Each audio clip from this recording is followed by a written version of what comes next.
Dear co-chairs, Sri Mulyani, Annika, ministers, it's critically important that in spite of the recent shocks and global challenges, we stay the course on urgent, ambitious and effective action on climate change.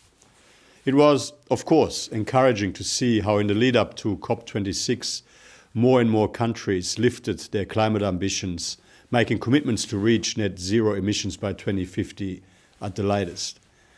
But while increased ambition and commitments are welcome, and as we look forward to COP27, we need to turn that ambition into tangible action and outcomes, including in the near term.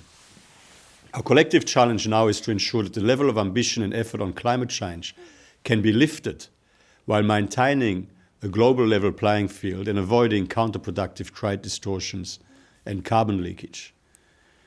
Recognizing the diversity of policy approaches, we need to create an objectively comparable basis to assess and report on the equivalency of effort of different policy levers, taking into account both implicit and explicit carbon pricing efforts around the world.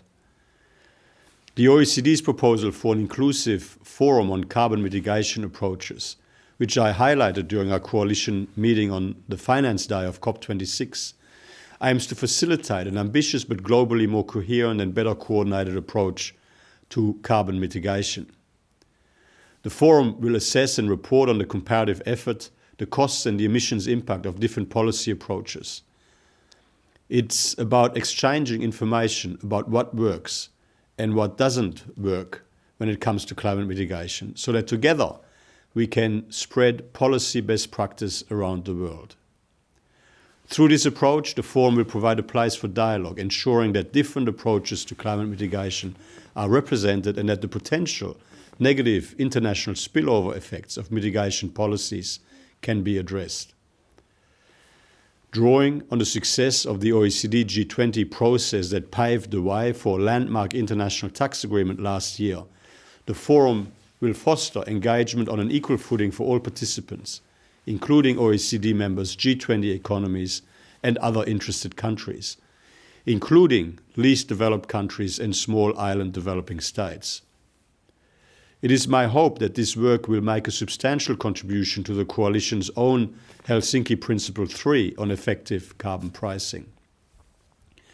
We aim to launch the forum at the OECD Ministerial Council meeting in June, but very much want to develop it into a broad-based, inclusive forum facilitating global dialogue and cooperation. We look forward to working with all of you as we advance this exciting and important initiative. Thank you.